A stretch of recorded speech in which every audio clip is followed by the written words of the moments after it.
Y'all already know that Atlanta is the Hollywood of the South. Who knows? Maybe one day Atlanta will replace Hollywood. Well, there's one project that was filmed here called Funny Thing About Love, and we want to give you a preview of it, and then we have an incredible interview on the other side. Take a look.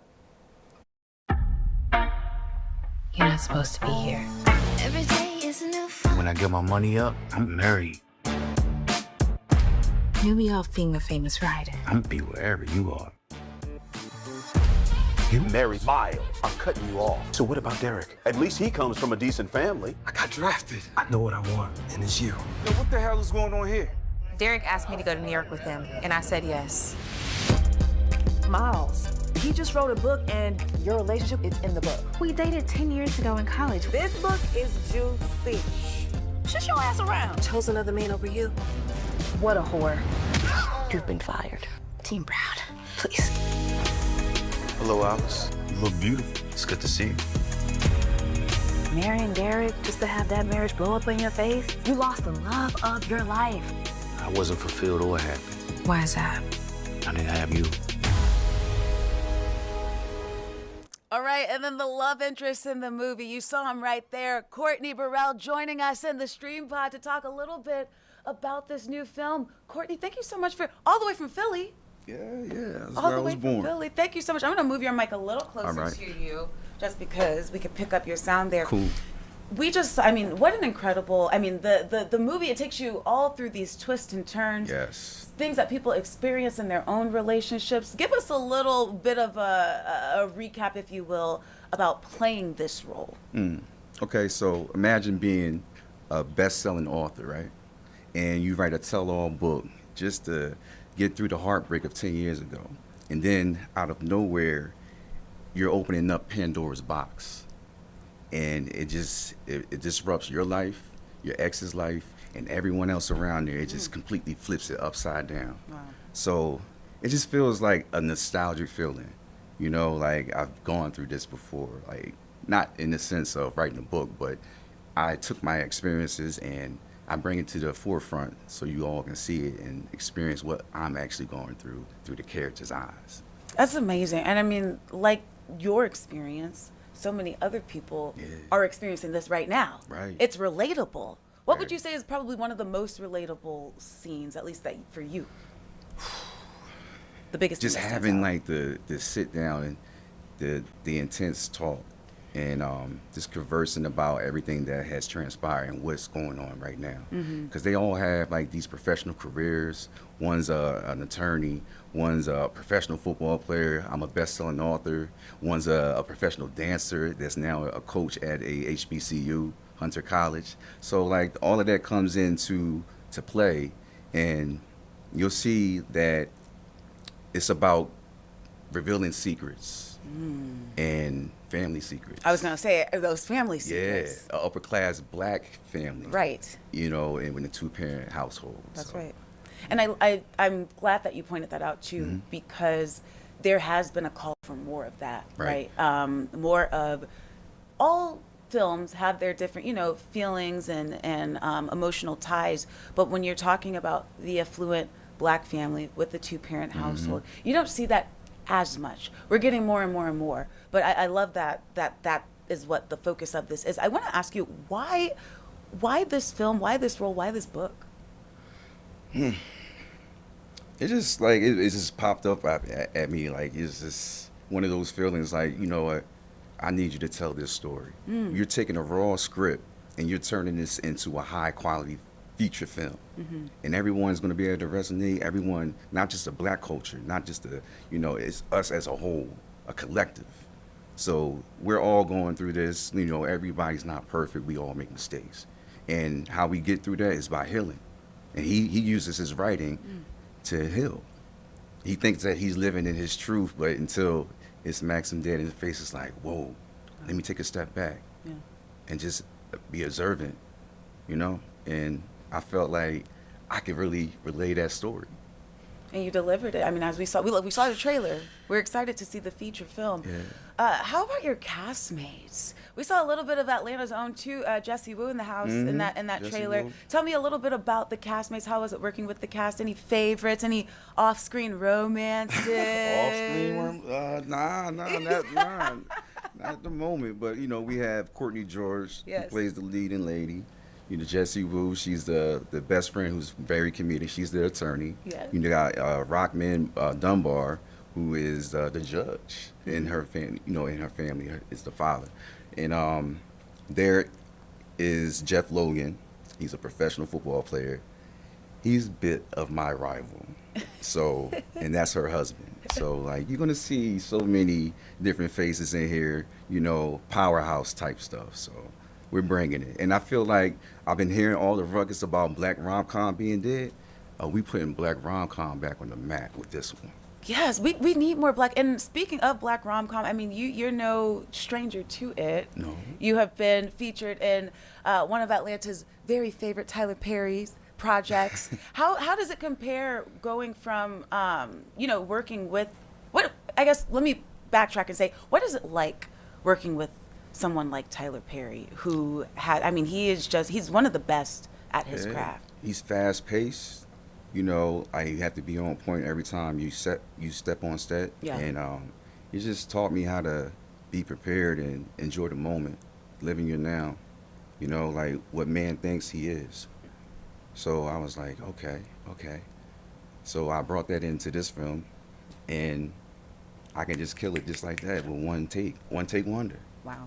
And I was going to ask you that. Were there any lessons? I mean, being under somebody like Tyler Perry, who is a creative himself, but also a mentor, because he's been doing this for a very long time, making impartation to those on the cast. Is there anything that you took away from that? Just me being so observant and just the love for my craft, it just pushed me forward to want to be able to tell stories that people, you know, have from their head and be able to relay the message. So what I took from him and just watching him in his element, he wears so many different hats. You know, I was like, you know what, I can mimic that, but also, you know, put my own flavor into it and do it how I would like to do it. Because he works so fast. It's like, you know what, he's on point and he's saving so much money doing that. Hey, he's doing something right. Right. Got some of the top streaming shows. Let's get back to this film. Okay. Filming in Atlanta. How does it compare to filming in places elsewhere? Well, the price range, of course, is a lot different for Atlanta, because you can definitely just shoot anything here and make it look so good. Like, you can feel like you're overseas somewhere filming here. Yeah. So, like, and then, like, this is the hub of black excellence, the culture. So we're bringing that in this film, and it just resonates. It makes the hair stick up on my skin. So, like, you know, I feel like everyone's going to love this movie.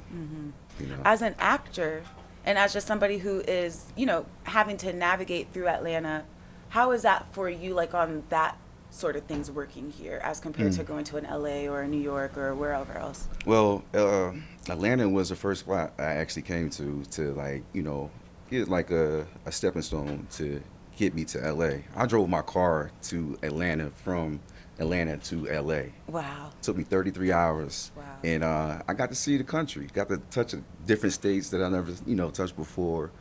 And it just opened up, like, my mind, like, yo, this is possible. You know, you can make anything happen if you just put your mind to it. You know, we all are capable of it. They said God is walking the earth. He is, right through you. We all are gods. Amen.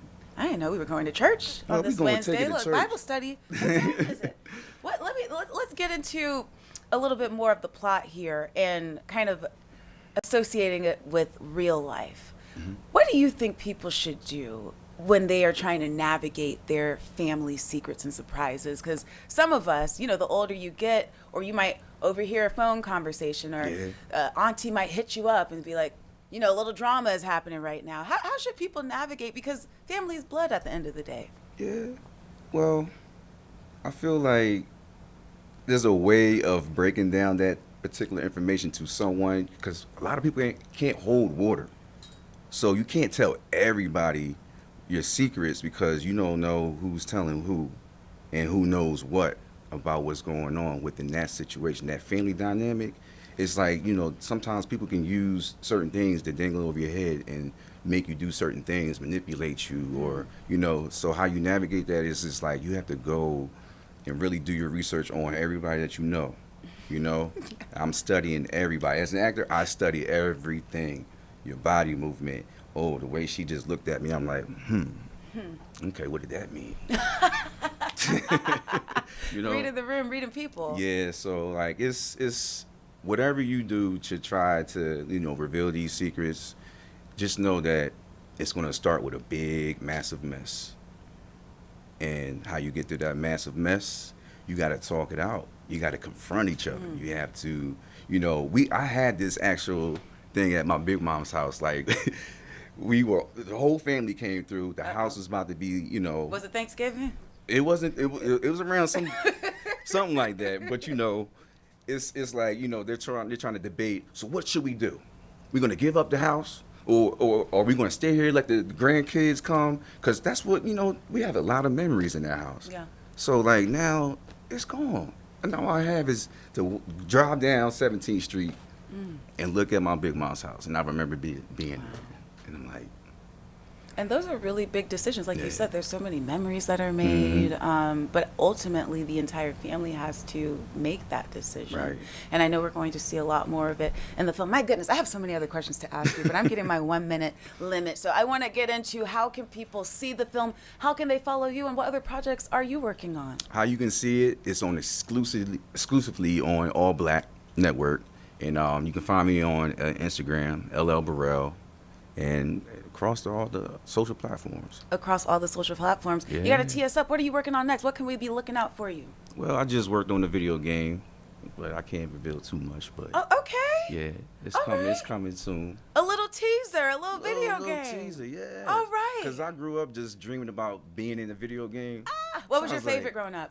My favorite, GTA.